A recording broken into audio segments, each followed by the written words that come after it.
Have you ever seen anything like it? Convicts exploding, left and right, in the biggest explosions of all time. This is Ricky Hand, who is being charged in Ohio with several gun crimes. Ricky was charged with armed theft, attempted safe cracking, kidnapping, and breaking and entering. He was given 40 years in prison. Sir, Ricky had been stealing a lot.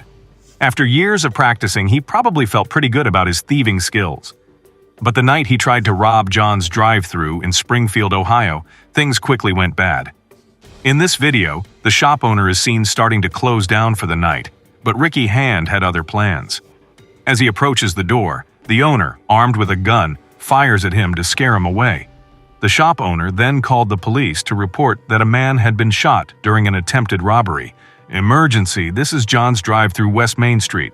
A guy just tried to rob me and I shot him. He ran out the back door and I think I hit him well," he said. 2 days later, the man went to the nearby hospital to get treatment for his bullet wounds. It didn't take the police long to figure out that this was probably the robber they were looking for. Ricky was arrested at the hospital and questioned that night. Yes, he was shot 3 times. If Ricky thought the crimes were bad enough, wait until you see how he reacted when he was sentenced. The judge drops the bomb and gives Ricky a 40-year sentence. As if to make sure of what he had heard, Short Circuit asked the judge if that was his sentence, sir. Of course, no one saw coming that Ricky had a treat up his sleeve, or rather in his arm sling. He reached into his arm sling and pulled out a piece of cloth that was hiding a small bottle. This smartass had pill bottles with his own poop and pee hidden under his arm the whole time. In the blink of an eye, Ricky pulls those bottles out. Nastiness, and throws them at his defense lawyer. The lawyer got a whiff of some bad justice, and the courtroom fell into chaos. It looks like Ricky wanted to make a strong impression in that courtroom, and boy did he! Hey bro, unlike in comedy movies, what Ricky does has real-world effects. Ricky is now being charged with more crimes.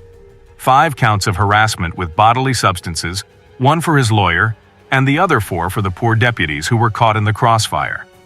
As disgusting as you thought Ricky's outburst was, it wasn't the only time a criminal swore in court. Shawnell Jackson, who is 19 years old and is being charged with murder in Milwaukee, Wisconsin, tried to rob Nathan Potter in 2010.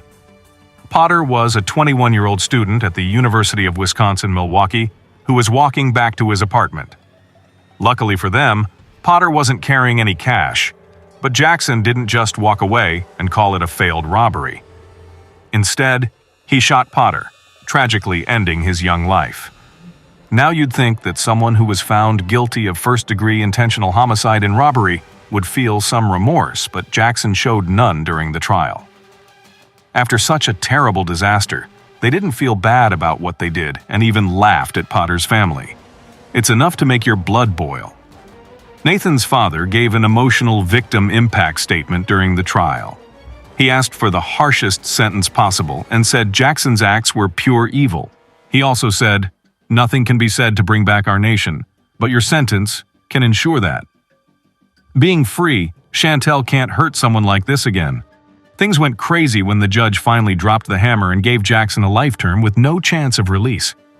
Jackson's anger met its peak, and he swore profanities at the judge in court. "Thank you."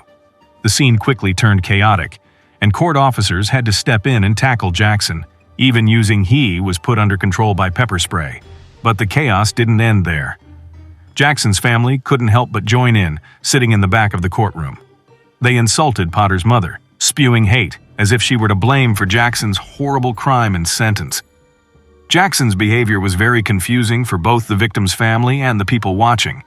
He will have a chance to redeem himself at some point, but it's up to him, and his family told him, "We ate you. What's that all about? We didn't hurt him in any way." Hindell Shawnell. As a result of the outburst, Jackson didn't seem to think that his crimes warranted life in prison.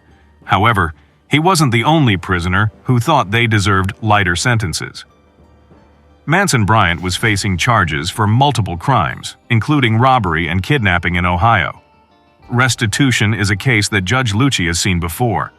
At 32 years old, Bryant has a long history of bad behavior that goes back to when he was a child. He has been in and out of prison many times, and at least 8 of his cases have ended up on Judge Lucci's desk. Talk about a regular visitor. In his most recent case, Bryant was found guilty of some serious charges. Guilty in Count 1 aggravated burglary felony 1. If you think his crimes were bad, you can see that I renumbered Count 7 as Count 6 for the jury and found him guilty of Count 2, aggravated theft, which was a felony. The same goes for Count 3, aggravated robbery, which was also a felony. Get ready for how he will act in court. Bryant's day of reckoning came when he stood in front of Judge Lucci to be sentenced. At first, Bryant seemed to accept his fate, accepting that he had done wrong. A lifetime of making bad choices and showing respect for the judge's decision. But get ready, because the respect didn't last long when Judge Lucci gave the person a 22-year sentence. Bryant's true colors came out in a swear-filled rant that reverberated through the courtroom. He swore at the judge, blaming him of racism and disrespecting his bench, but here's where things went wrong. An unexpected turn, being able to pay back what was done. At first, Lucci thought about Bryant's regret and tried to be fair, but after Manson's outburst, he changed his mind. Watch as Judge Lucci tries to get his words out between Manson's outburst. When I said that you had a certain number of reports, I was mistaken. That's 28 years with credit for 231 days. Judge added another 6 years to Bryant's term, making it 28 years in prison. But Bryant refused to obey and insulted the cops who were leading him away. Applause. About 3 minutes after the incident, Judge Lucci can be heard laughing about what had just happened. He seemed so calm, cool, and polite until the sentence, according to Judge Lucci.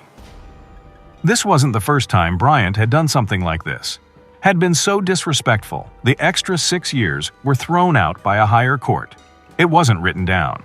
But the last time he walked out of court, he said, "Suck my dick, Judge Bryant." Bryant's outburst may not have been necessary, but some cases are so heartbreaking that outbursts might be forgotten. For example, Dexter Johnson is charged with murder in Houston after he and 4 others stole Maria's car.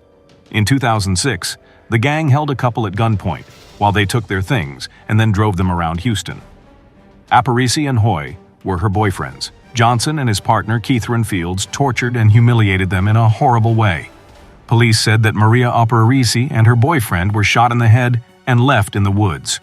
It took 5 days for their bodies to be found, which are now on display in a Harris County courtroom. Dexter Johnson, born 19 years ago. Even though Dexter admitted to having a part in the crime, he fought his case with the belief that he was not the shooter throughout the jury's hearing. Johnson stood there with his eyes fixed on the defense table, but when the verdict was finally read, death penalty, he felt a wave of feeling wash over him. With tears running down his face, he looked at his family and wanted to say goodbye one last time. Having no idea what to do next, the jury in the state of Texas were confused and said, "This court hereby sentences you to death." It all happened in an instant. Johnson was so angry that he threw a chair across the room, causing chaos. His officer quickly grabbed him, and the courtroom fell into chaos. It was heartbreaking to see Johnson's family members crying and pleading for him to be forgiven. 2 of Johnson's family members passed out and needed immediate medical attention. It was a shocking display of raw emotion, but the chaos spilled out into the hallway, where the judge in charge, Denise Collins, reached out to comfort those affected by the dramatic event. She offered comforting words and support to the parents of Maria Aparici, the woman Johnson raped, sexually assaulted, and killed. It was a moment of solace. Chaos and feeling were always present in this case. Johnson's mother, Renee Johnson, fought hard for her son, saying he was innocent and trusting that God would help.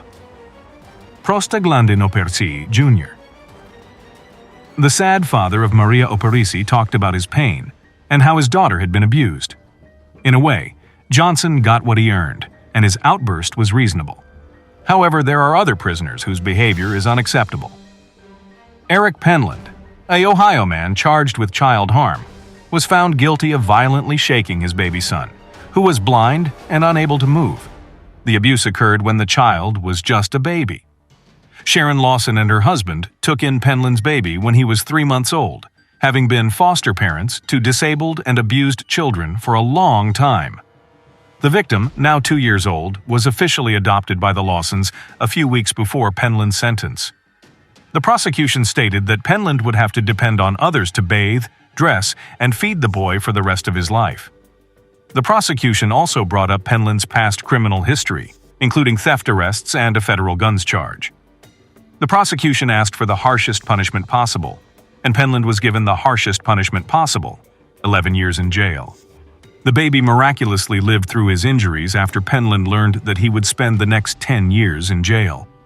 Penland showed his anger and disbelief by bowed his head, shook it, and finally let out a rant of swear words in which he claimed he was innocent.